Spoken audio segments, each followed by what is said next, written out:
everybody to the neighborhood. We're being recorded. My name is Ruth Thomas. I'm the neighborhood district vice chair, and I'm happy to be conducting the meeting tonight. I think we'll move forward with with 2 further comments. From me, first is that since this meeting is being recorded and it's hybrid, all the commentary needs to be heard by the people on Zoom, which means it has to be said into a microphone. So just to facilitate that, if you'll raise your hand and we'll bring you a microphone when it's your turn to speak, or you can rush the stage and talk into mine, but there are consequences for that. We're very, very happy to have two city council members here today. I know Catrice McKay is sitting right next to McKay Jensen, who's not on the city council. So Councilors Catrice McKay and Councilor George Hanley, we're very happy to have them here. George, if I'm right, you're open to hearing comments and grievances from the audience. Is that okay?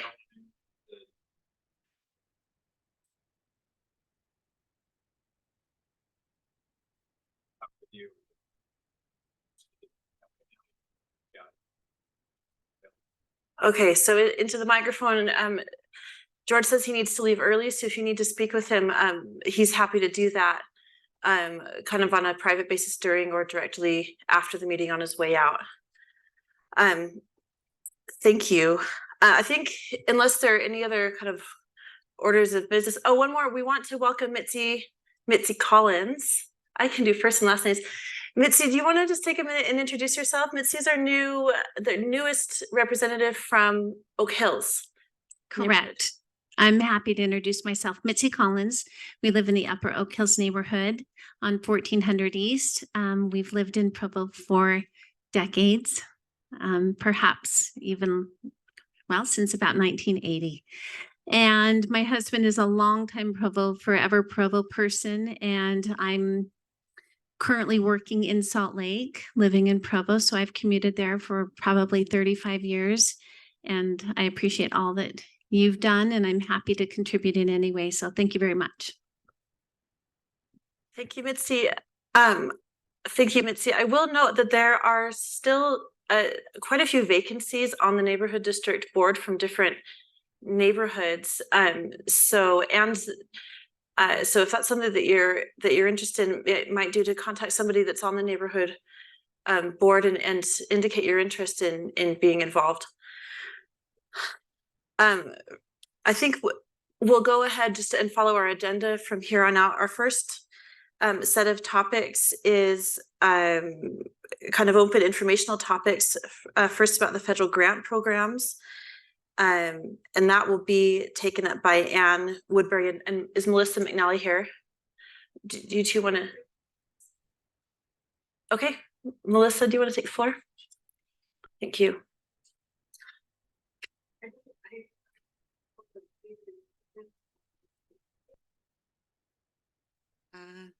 I think this is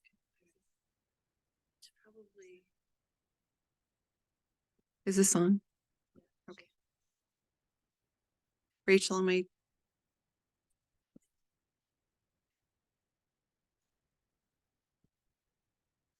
Okay.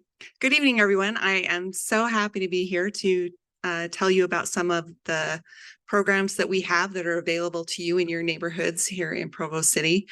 These are programs that are funded with the money that Provo City gets from the Department of Housing and Urban Development. So we have 2 different grants that we get from HUD. The first is CDBG, or Community Development Block Grant. And that grant is one of the main ones that we use to do a lot of capital improvements around the city.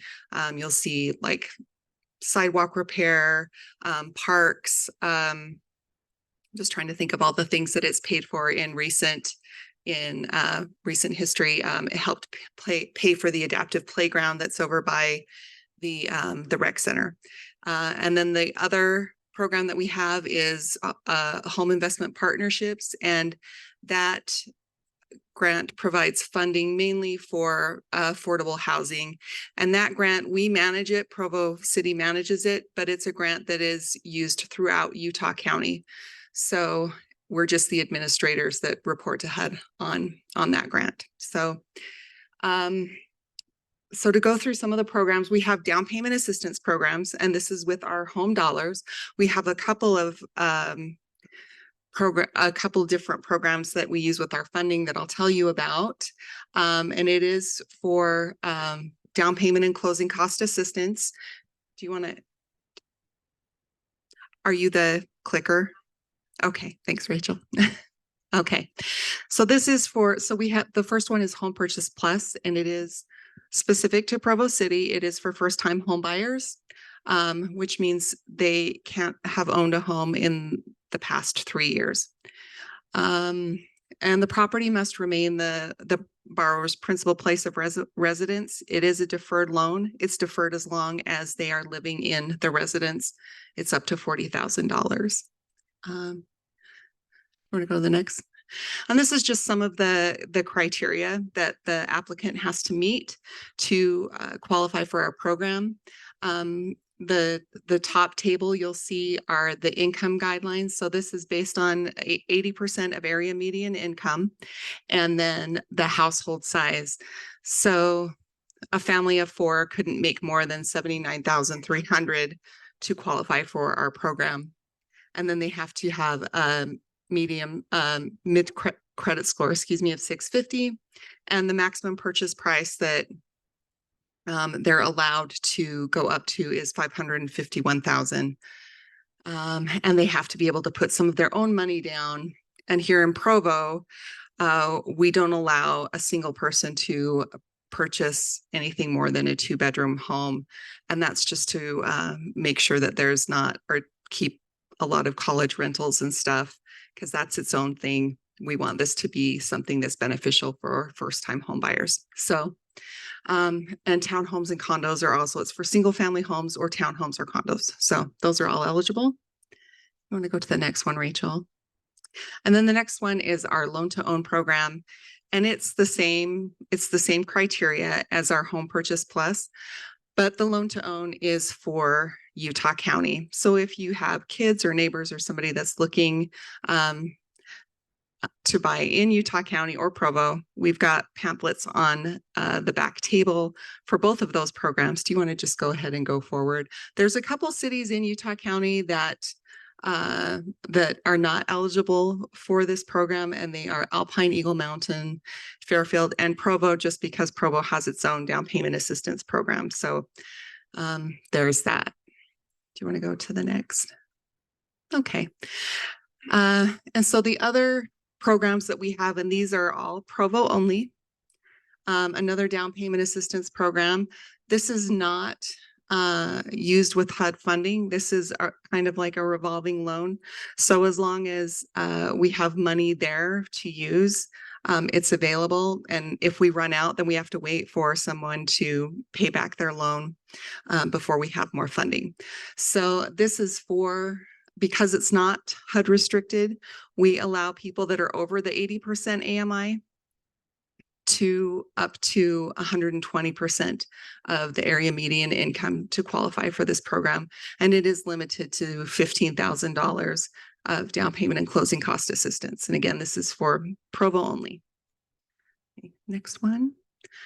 And then we have our egress window program. This is one of the programs that we run with our CDBG funding. This is something that we decided to start doing a few years ago in Provo because we have a lot of older homes with those really small windows.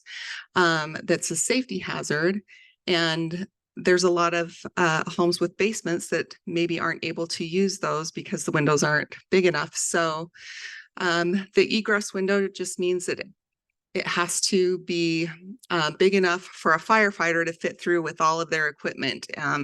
So there's just like a before and after of what it looked like before and after the egress window. And that is all of these programs are for low and moderate income families. The tables that you saw earlier for the down payment assistance, those income limits also apply to our CDBG programs. So do you want to go to the next one, Rachel? Okay. And then we have our neighborhood revitalization program, and it is limited to neighborhoods that are CDBG eligible. And let me make sure I can articulate this correctly. So to be a CDBG eligible neighborhood, there has to be 51% or more of the neighborhood population is below the 80% of AMI. So did I say that in a way that makes sense? Area median income. So all of these neighborhoods that are in this dotted line here fall within that definition. They have neighborhoods that are 51% or more of the households are below the 80% area median income. So I've just listed at the side, these are all neighborhoods where the community development block grant funds can be used. And we do have neighborhood, I think we've got our neighborhood program brochures on the back table, do we? Rachel, maybe we don't.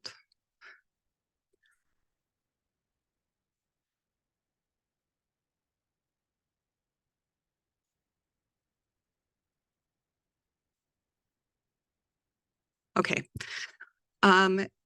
If we don't, I can, when we're done, I can go up and get Cindy's business card. So this program is run by Wheaton. Are we on? And it's been a while since we've done a neighborhood project, but in the past we have, and I don't know if you are familiar with the new Mazer neighborhood mural. There was some work done on that mural because the one that was there was being eroded through water damage. There was some drainage problems with the building that was dripping down and ruining what was there. And we weren't able to, okay, perfect. We weren't able to work with the original artist. I believe they had passed away. So anyway, that's why the Mazer neighborhood mural in that park, sorry, is different, but because I know some people were upset that it wasn't the original one, but we did try. But that was a neighborhood revitalization program or program project. Also at the park in Joaquin on 4th and 4th, there was a new toddler playground placed a few years back. I'm not sure how many years, it's probably been at least 5 years, but that was done with neighborhood revitalization money. So it can be used for lots of different things. We've done neighborhood street projects where we've painted several of the houses. Again, the households have to qualify as low income for this money to be spent on their individual houses, but it's been used to do a lot of things, neighborhood cleanups and that sort of thing. So it is a really great program. Yes.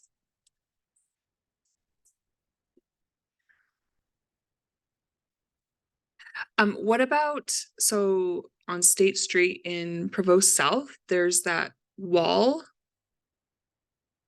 by the neighborhood. Is that something that would qualify for this?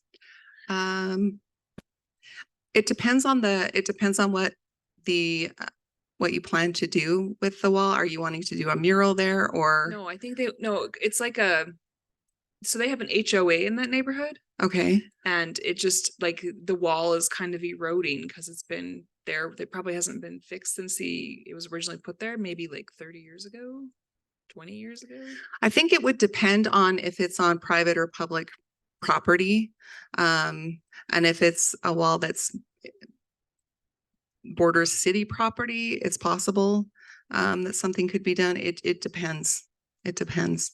But that would be a great question to ask Cindy, to follow up with her when she's back in the office, because we would really like to get some projects going with that funding. I think the neighborhoods just aren't aware of it. And we would like to do some work where we can. So, yes. Yes, Ruth, sorry. What amounts of money are we talking about that are available for the neighborhood? So I believe she's got about $50,000 in her fund right now. She applies for funding every year. we do oversee the money, but we, even for programs that we run, we have to go through a funding process. And it's heard by a committee, and the committee makes the decisions anyway. So she'll apply every year right now, about 50,000. And that's not to say if there was a project that any of the neighborhoods wanted to do that was bigger than that, then she would apply for more funding to meet those needs.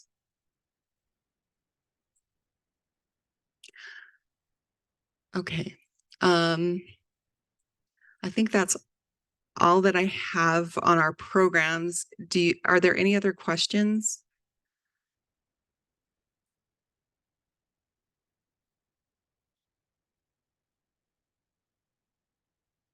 Is there anything that needs to be clarified?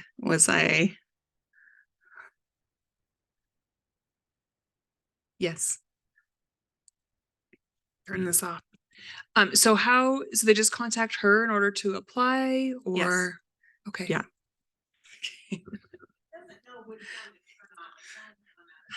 Okay.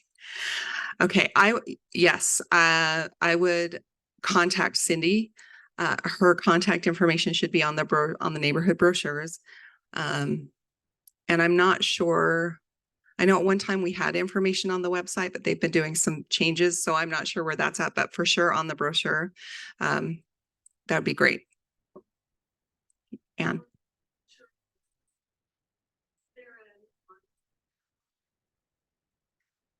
you know what, there is, and I did not talk about that. Thank you for bringing that up. I'm so sorry.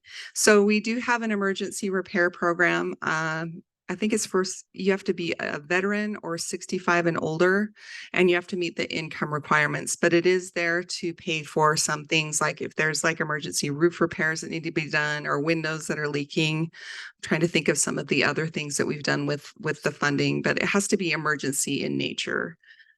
Rachel. Okay. Rayanne, do you want to go ahead and speak?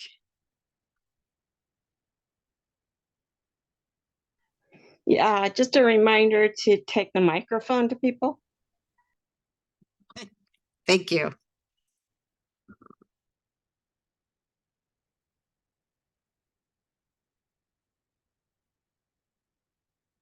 Were there any other questions?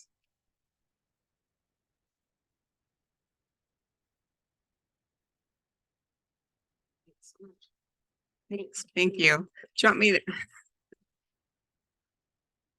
Okay, and I'm going to read this little bit from Kahan. He is one of our engineers, and he goes through the application process, and he's been overseeing some of our neighborhood improvement projects. He is currently overseeing one that's in Joaquin and one that's in Foothills, Wasatch, around that elementary school.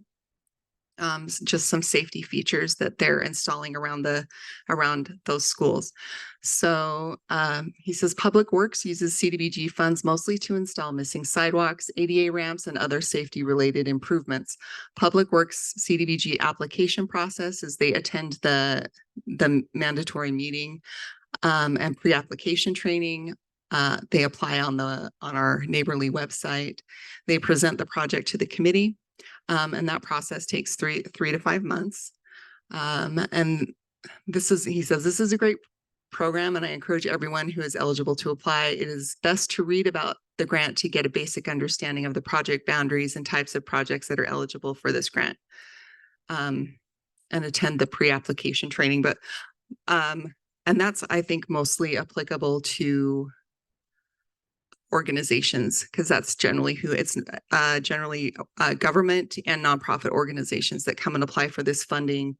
And it does take a while as it's going through the committee, when the committee hears the proposals, and then it gets taken to the council, and then the council makes the final funding decisions. They generally adhere to what the committee has recommended as far as funding goes. And then we have to wait and submit everything to HUD and get our HUD approval of our proposed projects. So it does take a little bit of time for the project to go through and get approved, but once it is, it's great. Thank you.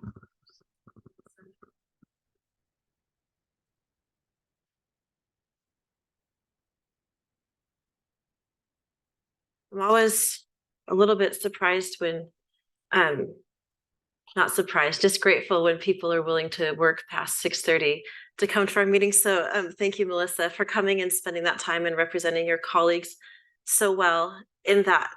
I'm gonna take the pulpit for a minute here and make some suggestions. What do we do now with this information? I have 3 suggestions about what we can do with this information for. I was surprised when I first saw the CDBG boundaries at how much of Utah or how much of Provo qualifies as 80% or under of the median income housing. So one takeaway is perhaps to realize how many of us that are here or our neighbors may fall into that category, and to just be watchful of the income needs and perhaps even the vast differences in income that we have in our own neighborhoods and homes, and be mindful of that in our own decision making and kind of neighborly attitudes. My second is in terms of what can we do as neighborhood and district boards. None of these grants fall specifically under our jurisdiction, but I do think that this is a place, and our neighborhood and district chairs have applied and been appointed to these jobs specifically to help the neighborhood. So I hope that we could use this forum as a place to organize, to be able to qualify and kind of ideate and qualify for some of those ways in which these funds can be directed positively to our neighborhoods.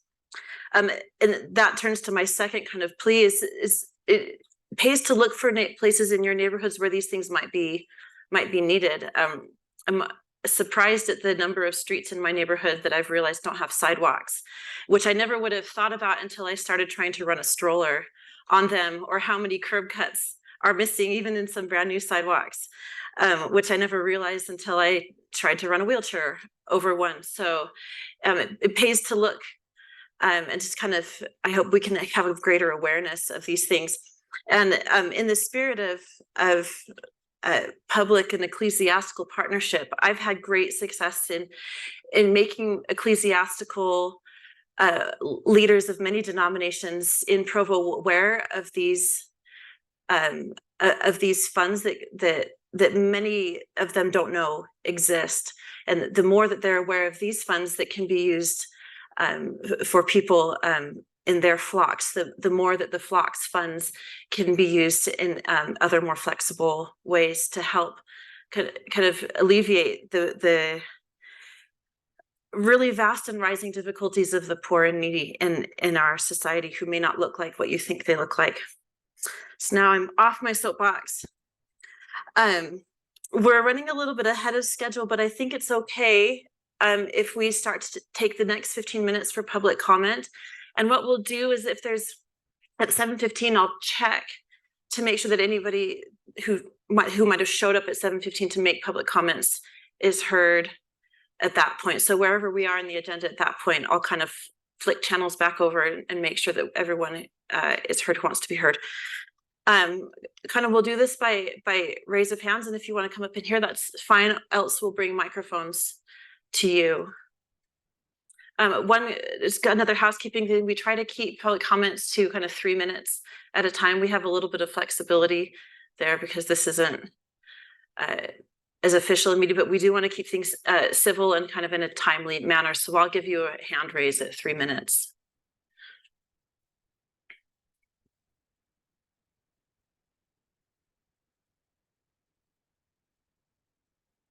Jim. Sure. I was wondering about the 9th East. They demolished the one side. And Right up in your face, yeah. questions about 9th East. They demolished the one side on the west side of the street. The neighborhood meeting I attended said that they were going to demolish the other side. Where do we stand on that? Yeah, this is one I can actually answer, which is novel. Uh, I had a report from Travis in the Code Enforcement Office about those properties in particular. So we're talking about, Jim's question is about the properties that run along 9th East between about 700 North and 900 North.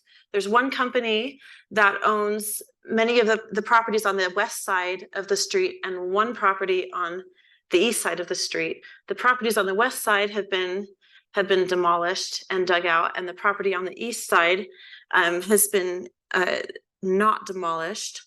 And has there have been some concerns about how that property is being used in an unauthorized fashion, and amongst other things. So the Code Enforcement Office has been involved in that. They've alerted the owner of the property to the concerns and the code enforcement violations from the city.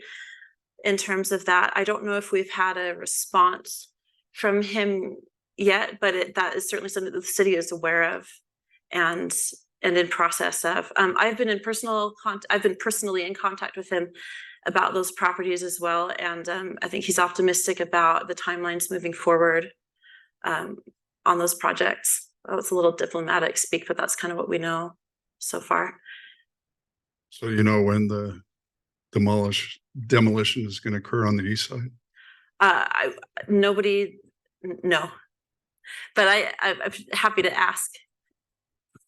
So I would strongly, the developer that attended our meeting said that they were going to put a stoplight or something on 8th North, 820 North.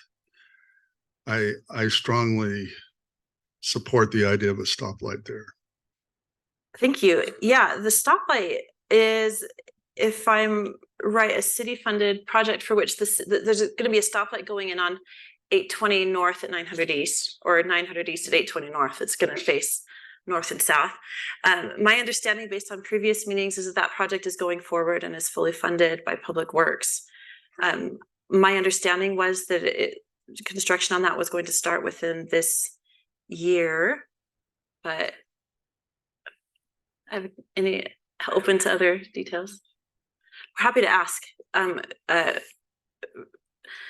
Our neighbor Vern, who probably has a last name, is in charge of that, and we're happy to forward that question to him. I try to save his time, so I don't know his last name. So I talked to the traffic guy at City Hall. He didn't think, he thought there was too many traffic lights on 9th East. But my son witnessed a motorcycle death there. There's been 1 or 2 or 3 people in our neighborhood that have died crossing 9th East. So I don't think there's too many traffic lights. Thank you. I'd be interested to know who it was at City Hall that you spoke to, because my understanding is that project is going to go through. There have been some questions raised in the past about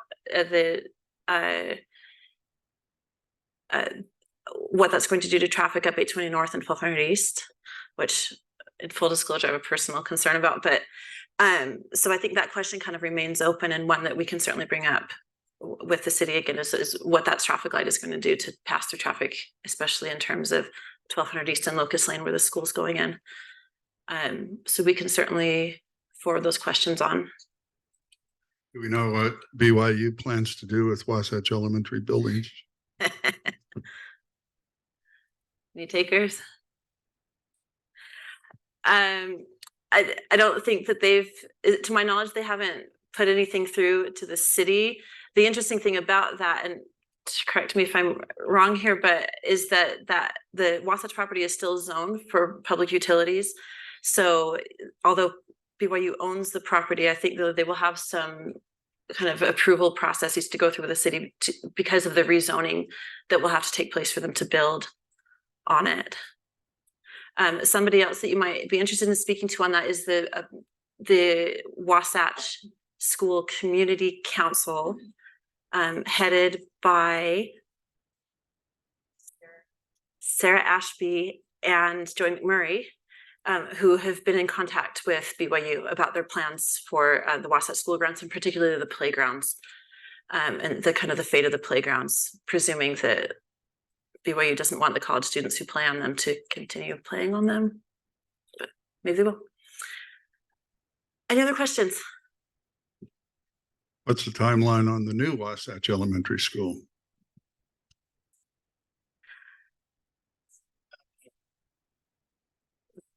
The next Christmas break. Yeah. So so this school year and the beginning of the next school year and Christmas break is what they're looking at. So that would be Christmas break 2024. Yes. January 2025 would be occupancy. Great. So build your quads if you're ready. Straight. Other questions?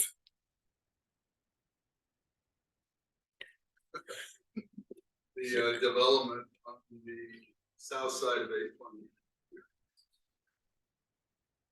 The development on the south side of 820 across from the new Wasatch Elementary, they've started measuring and have people with equipment out there.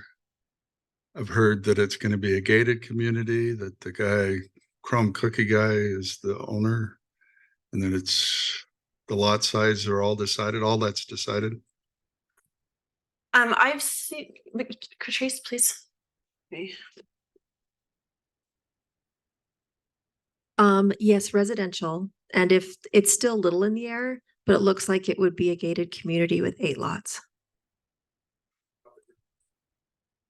I don't know. I mean, just you do the math looking at it, but that's not all decided yet.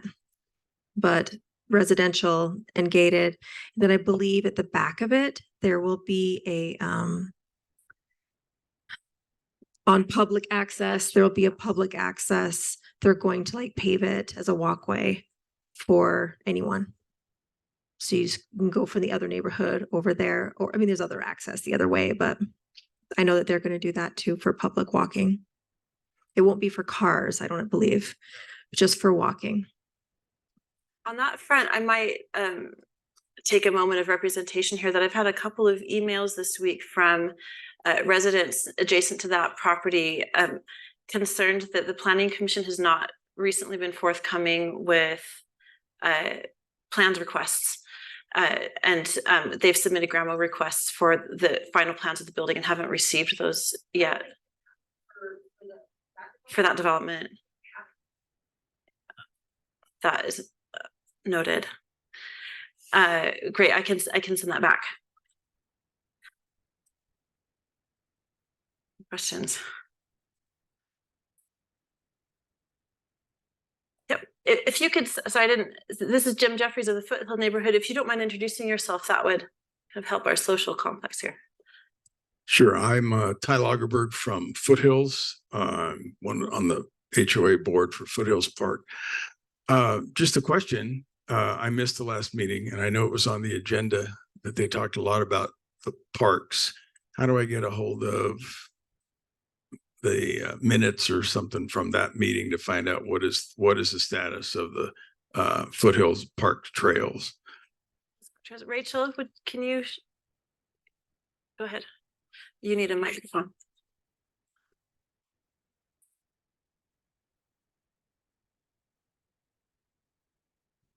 Okay, so if you go on the city website, so let me get this here. So this is the District 2 page on the city website here.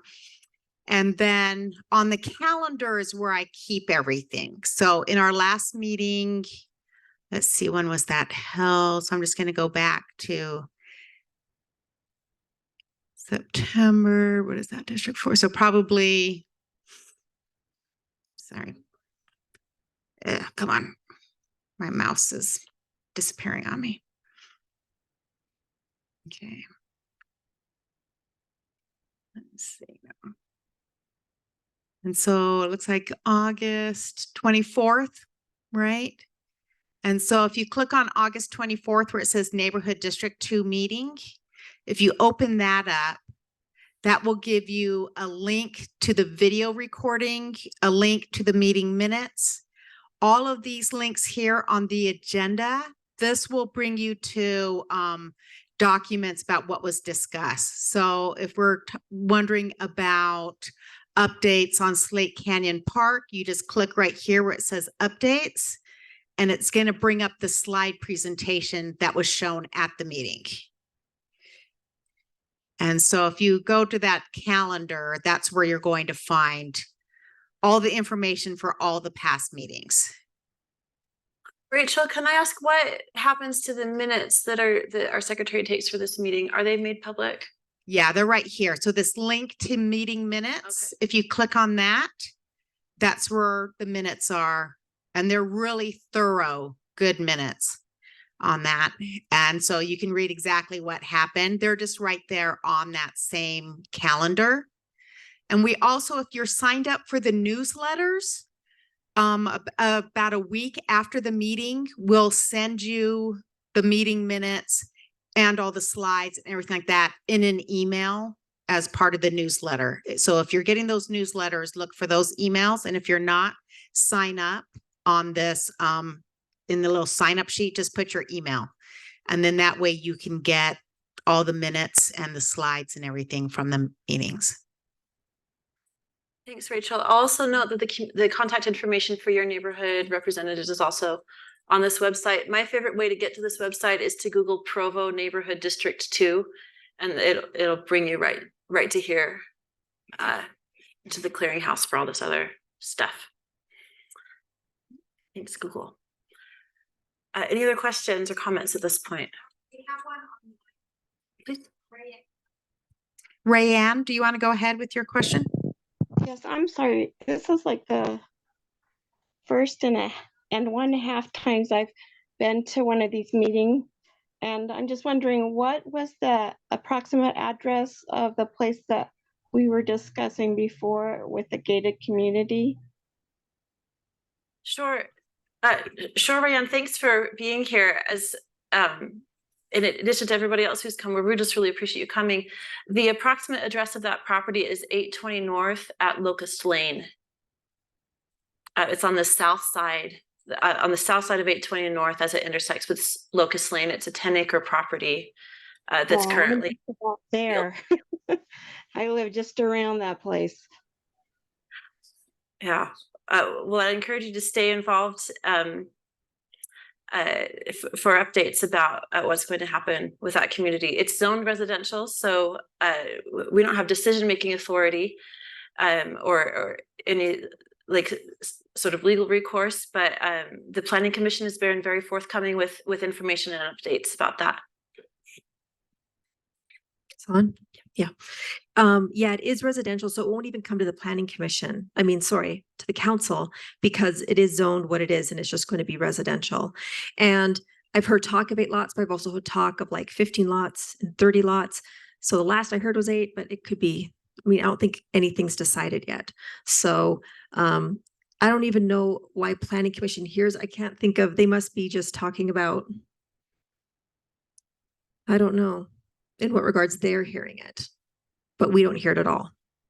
I might have misspoken. It might have been the planning office. It's just, Yes. I think it's Dustin. I don't think Planning Commission hears it at all. It goes through the planning development services, like tons of projects that we never see as a council, because if the land is zoned that way and someone owns it, they can do whatever that zoning allows on that piece of property. And the city can't stop them. The council can't stop them. So.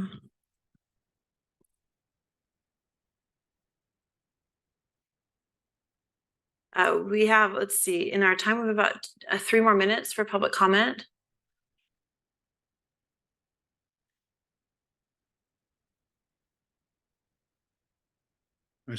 I stopped by Jerry Mayer's on the way, and he doesn't like the whistles in the park, and it disturbs his dog. Yeah, well, I appreciate hearing that. I assume he's talking about the Little League, the Little League football whistles. I'll make note of that for Parks and Rec. Whistles. All right. At this point, I'll give about 5 minutes. Well, let's move on with our additional topics. And at about 7:20, we'll just kind of take a check. And Rachel, if you can take a check with the online participants and see if there's anybody else who was waiting for 7:15 for the public comment.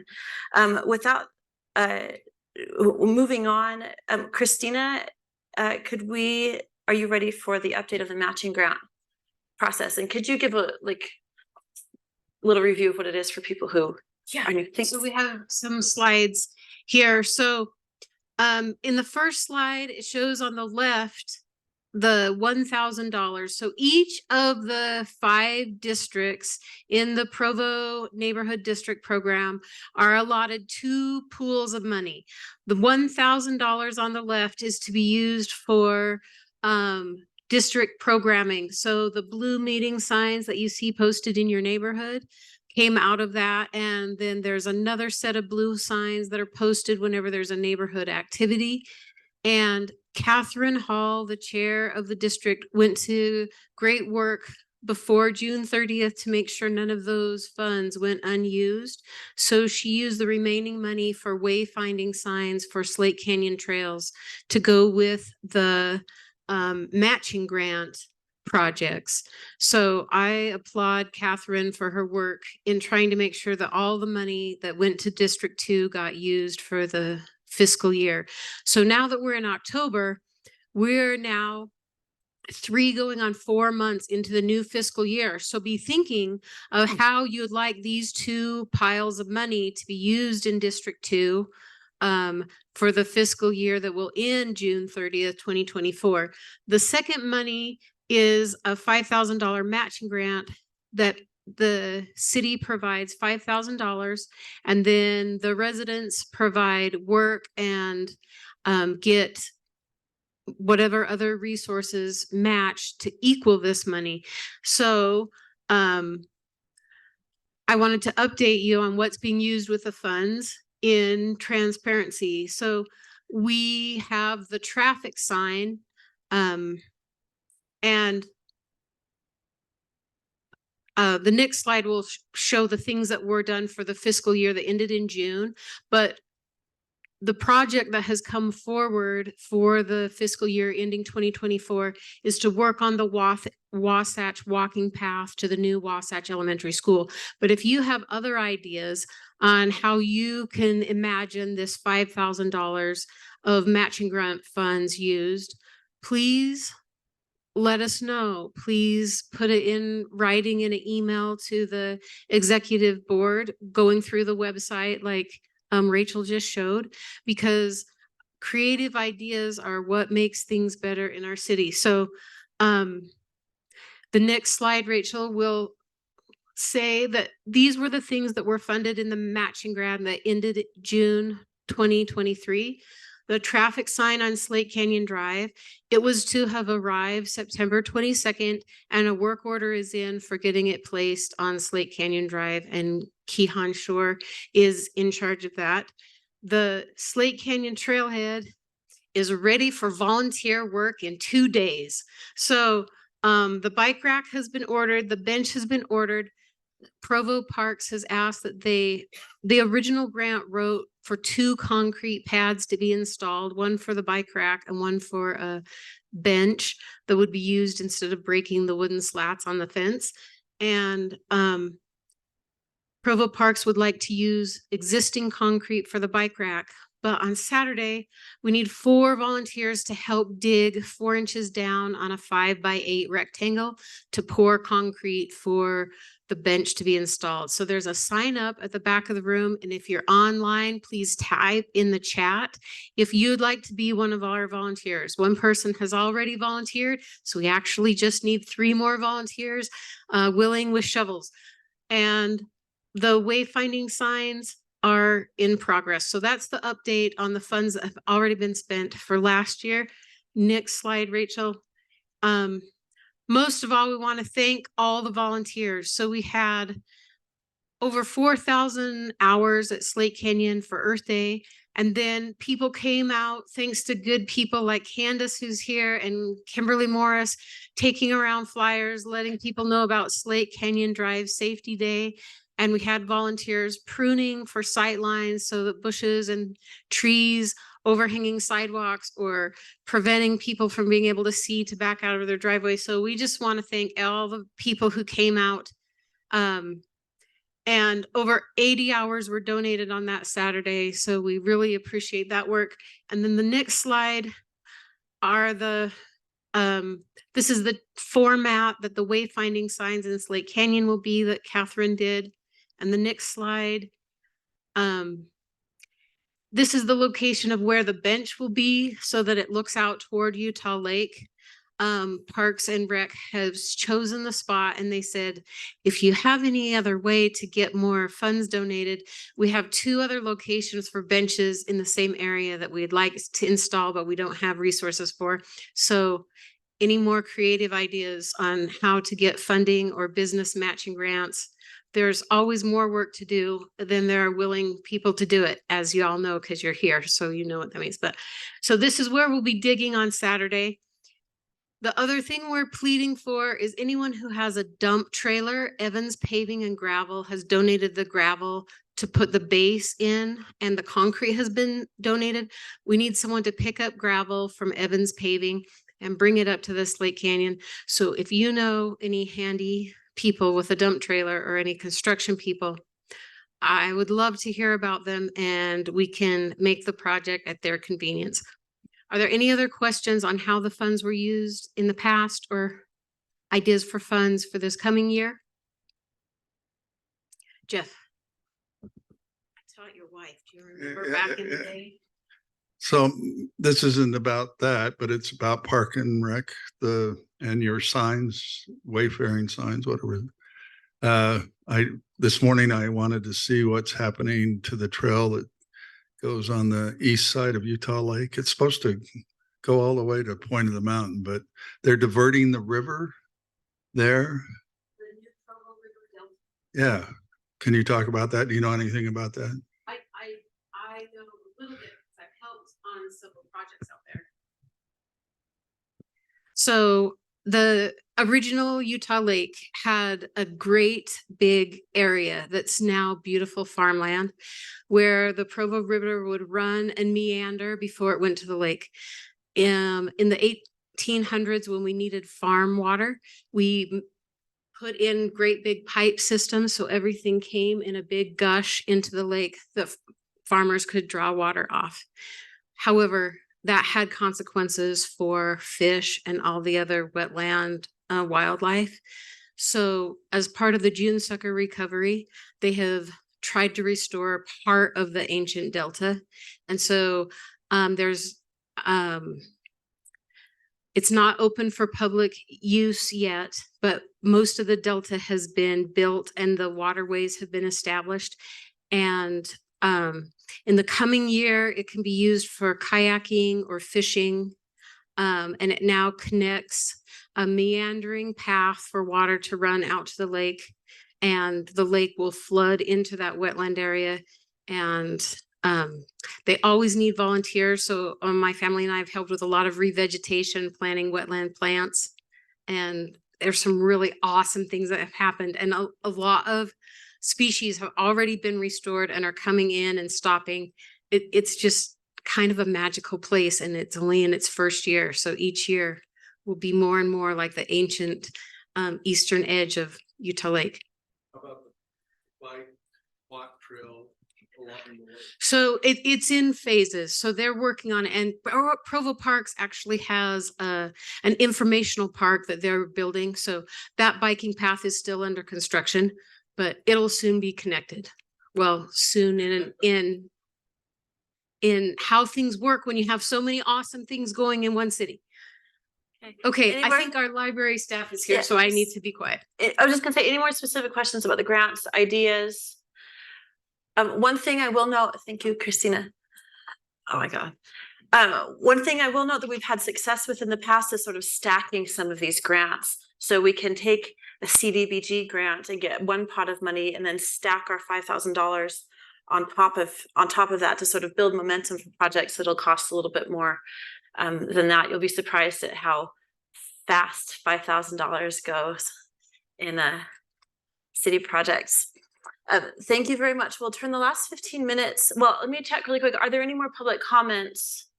We have a few minutes held in reserve for public comments. I'll fill this by saying, as and when public comments come up, those can be directly emailed to your neighborhood, your neighborhood representatives. Every neighborhood within the district has or will have 2 representatives.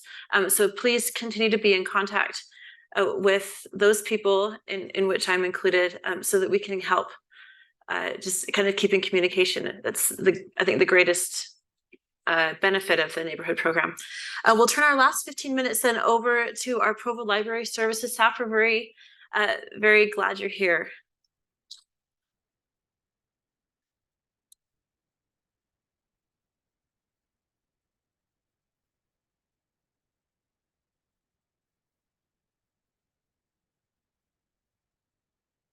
Hello, my name is Mariah Lucas, and I'm an outreach librarian at the Provo City Library. This is Amber Lowe. She's also an outreach librarian. There are just 2 of us, and you get both of us today, which is exciting and unusual. So as outreach librarians, we get to take the library out to the community of Provo. We go to preschools and daycares and do story times. We go to teen centers, assisted living centers. We go to the senior center, and we go to community events like this or the farmers market or other things happening around Provo. Just today, we've done story times at 2 preschools. We've done an activity at a teen center and a homebound visit. I forgot we do that too. We take books to homebound patrons, and now we're here. So we've had a busy day. I'll tell you a little bit about what is happening at the library, especially this month. We have a lot going on top of all of our awesome regularly scheduled programming. We have a Halloween concert with the Utah County Flute Choir. That's on Monday, October 16th.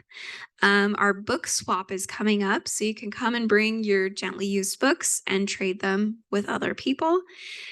Our teen takeover is happening on Saturday, October 21st. This is really fun because it's like an after hours event just for teens. It's really cool. So the library's closed and they just have reign of the library, which is fun. We're doing an eclipse night with the children's library on October 10th. They're doing some crafts and a game, and you can learn a little bit about the eclipse. They're also doing a fall readathon in the children's department. That's Monday, October 23rd. And I think that's because of fall break. They're hosting that during the day so that your kids have something to do. This Saturday, we have an author event with a brand new author, Nadine Fonseca. It's her debut picture book.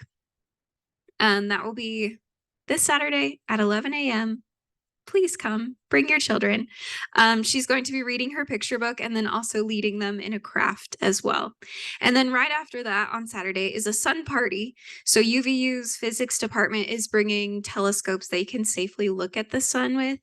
And if you come to that, you'll get free eclipse glasses. So if you're in need of those for the 14th, you know where to get them. We also have a Dia de los Muertos celebration coming up on Saturday, October 28th.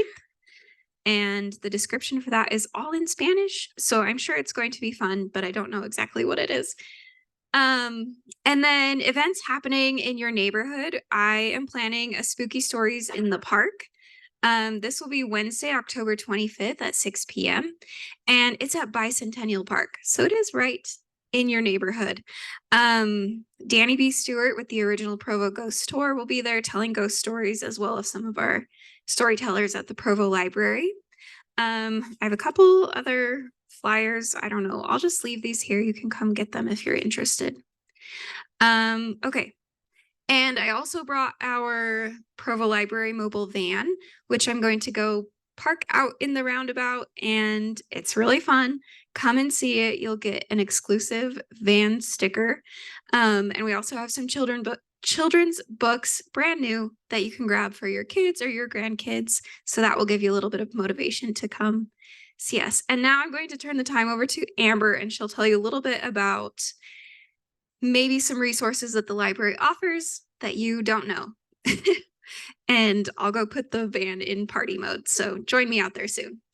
It is a party when the van is got its lights on and it's all fun. So I have been a reference librarian for a long time at the library. I actually started when we were on Center Street here. So it's been 23 years or so. So I just barely switched over to outreach. I love the library, but a lot of people don't realize how many resources we have at the library that are not books. So just wanted to give you an update on some of the things that we check out now. If you're ever in need of a DVD player or a CD player or a projector screen to do a movie or a sound system, you can check those all out from the library. If you are going on a road trip and want to check out a hotspot, you can get a hotspot from the library. My kids love it because as we cruise along the road, they can watch whatever they want and not use any of the data on their phones. We have fun things like escape rooms that you can schedule. You need at least a week ahead of time, and you can schedule and come in with a group. And we have a School of Magic, which is Harry Potter themed. And then we have an 80s one and a Sherlock Holmes that are lots of fun. We also have a whodunit game that is kind of like Clue, where you wander around the building and find cards and then figure out who did the murder in which room with what weapon. We have tons of databases. So if you have a library card, you can get on and you can stream movies through Canopy. You can download free music from Freegal. You can use Libby to get audiobooks and ebooks for free. There's no late fees on those. It's great. I'm trying to think what else. The library is amazing. I think you should all use it.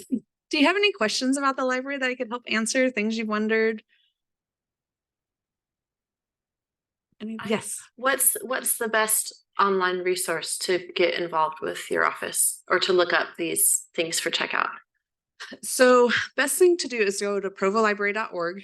And then there is one that says collections. And if you go down to the telescopes, something and more, I can't remember what the middle thing is. It has a lot of the extra things that you can check out and use that aren't books. It will tell you, like, we do have telescopes that check out. What's nice is we just recently changed where you can actually reserve telescopes and binoculars and a couple other things for a specific date. It used to be you'd get on hold, have to wait 2 or 3 months, and then whenever the telescope came in, you would get it. But now you can say, I know we're going on vacation, or it's going to be a great something to look at in the sky this weekend. You can reserve it for that weekend. And that is all through our catalog too. But provolibrary.org has the best place to look. And then you just go under some of the different tabs. Did that answer the question? Okay. Mm-hmm. Any other questions? Yes.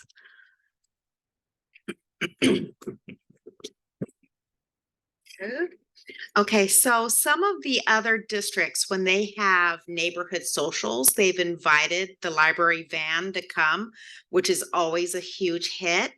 And so what is the best way to get a hold of you if, say, this district wants to have a party or a social or wants the van to come to their neighborhoods? How do they do that? That is a great question. So when we go out to the van, Mariah and I both have cards that you can contact us. If you also just call the general library phone number, they'll get us in hold with, or they'll put you in contact with us. Sorry, my brain is wrong. And you can schedule it, but it's been really nice because we go out to these communities and we can give library cards right there to people who need them. We can check items in, check items out, depending on what the neighborhood wants. We've brought just some carts of books that people can get up in the van and look around and check out books right there. We usually have free stickers and fun things, can answer questions. So we love coming out to the neighborhoods and doing things like that. I know in the past too that we have tried to get into where we will get into a schedule where we'll always be at a certain place every few weeks. We haven't continued that for the last little bit, but it's definitely something we're interested in if you feel like it would help in your neighborhood. The one other thing that I would like to let people know that a lot of people don't know is, Mariah touched on a little bit, we do homebound outreach. So if you know someone who can't get into the library physically, we actually will go deliver books to their house, and then we'll pick them up and take them back to the library when they're done reading them. So that is a great service. If you have friends or neighbors or loved ones that you know of that we could help, it's what we do. It's what we love. So please pass on that information to people. Anything else? I should have brought some cards with me, but you can just ask for the outreach people at the library and they'll let you know. Thank you. Thank you so much for coming. From me and my 6-year-old, we love the library. We do wish it was easier to get to on a scooter though. You can like get close, but we need a sidewalk to the front door. We have a little bit of time left. I just again want to thank you all for coming, and please just plead with you that are aware of the neighborhood program to reach out to your neighbors and the people around you and let them know that this exists. I think a lot of times what happens when it comes to government organizations is people don't connect what's kind of going on in their heads to the government, or they're scared to connect what's going on in their head to the government. And so I hope that this organization can be a way where we can kind of clarify some of those problems that people see and have a place for them to talk about them. Provo City government can't do everything, and in the neighborhood district program certainly can't do everything, but the ability to pass on information and to provide kind of strength in numbers and kind of some guidance to the bureaucracy can really go a long way to solving problems that affect both individuals and kind of larger swaths of our community. I'd also encourage you to reach out, especially to people whose kind of cognitive overload for one reason or another might kind of keep them out of these meetings. We tend to see people of certain means and certain leisure time that turn up to these meetings, and often they're the ones that have some of the more manageable problems rather than the ones that really need city intervention. So if there are people for whom kind of time or language barriers or any of those things might be a barrier to them enjoying the best parts of Provo, I'd encourage you to start building relationships and taking initiative and start connecting people so that we can continue to make Provo the best that it can be for all of our residents. That was my last point of personal privilege. With that, we'll adjourn the meeting a little bit early. If you want to go see the bus, you go that way out of the building and just follow it. And if you run into a wall, just turn, and then pretty much you'll turn into see the wall, don't actually run into it. There will be a roundabout there and a big bus, and it's really exciting. So thank you very much for being here, and please be in touch. We'll adjourn until, is there one more meeting this year? In 6 weeks' time, same time, same place. We'll see you again.